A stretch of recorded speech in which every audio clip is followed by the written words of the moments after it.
les accords d'Abraham, dont les fruits se voient également.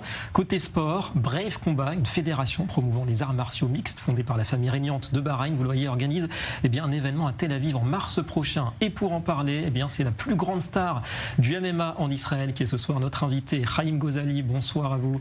Merci d'avoir accepté notre invitation. Alors pour ceux qui ne vous connaissent pas encore, vous êtes champion du monde de Bellator MMA, donc des arts martiaux un peu plus physiques, un peu plus exigeants, ou encore ceinture noire de jiu-jitsu brésilien, ce qui vous vaut le surnom de Batman israélien. Rien que ça, un petit mot d'abord sur cet événement donc, qui est prévu pour le 9 mars prochain à Tel Aviv devant des milliers de personnes avec le concours donc, du Royaume de Bahreïn. C'est un événement qui vous tient particulièrement à cœur? Oui, c'est un événement.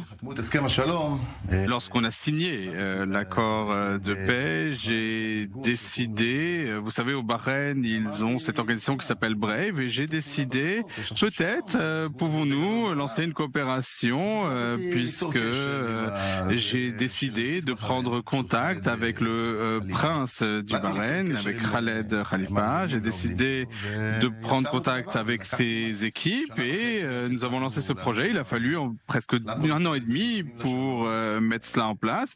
On appelle ça les combattants pour la paix, puisque nous combattons tous pour la paix.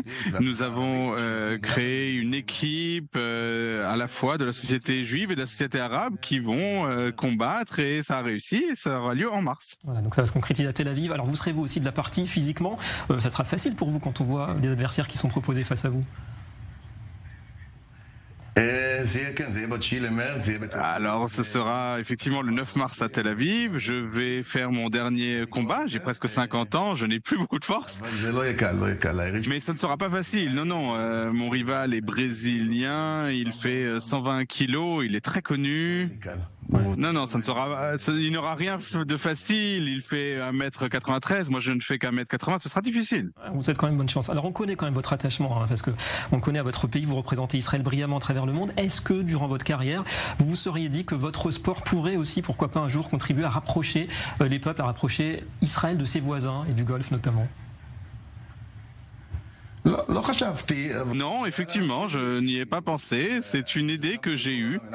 J'ai combattu dans le monde entier. J'ai brandi le drapeau israélien. J'ai entendu des insultes antisémites à travers le monde.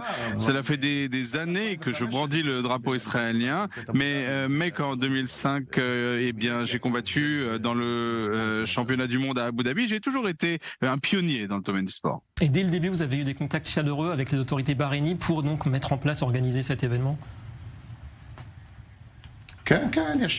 Oui.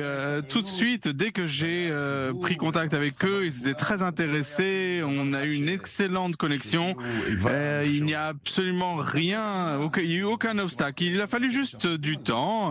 Voilà, nous travaillons sur cet événement depuis 1 an et demi, mais voilà, ça va arriver et ça valait la peine d'attendre. On attend ça avec impatience parce qu'on sait que le MMA et les arts martiaux en général, ça séduit beaucoup en Asie, en Occident. Est-ce que vous pensez que c'est un sport qui a un avenir ici aussi dans la région, dans les pays du Golfe? Potentiel?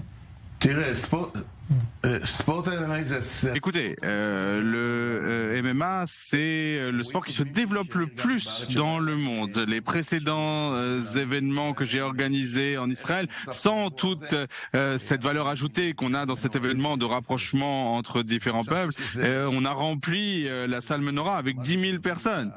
Donc il y a quelque chose, si maintenant en plus on peut rapprocher les nations et nous rapprocher de la société arabe, je pense qu'on aura plus de 10 000 spectateurs. Et en Israël, vous êtes confiant pour l'avenir? La relève, elle est prête après vous?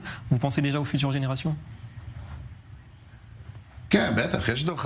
Oui, bien sûr, il y a une nouvelle génération, il y a des combattants qui sont présents dans le monde entier.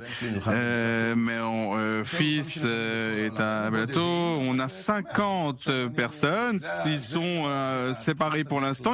C'est des individus, mais vraiment cette nouvelle génération va créer des nouveaux événements et des coopérations avec d'autres pays. Comme ça, ils pourront avoir de meilleurs contrats et participer à des événements plus importants. Voilà, comme quoi, derrière les apparences, certains sports de combat peuvent véhiculer des valeurs de paix, également des messages de paix. Merci beaucoup à vous, Chaim Ghozali, d'être venu nous rendre visite ce soir sur ce plateau.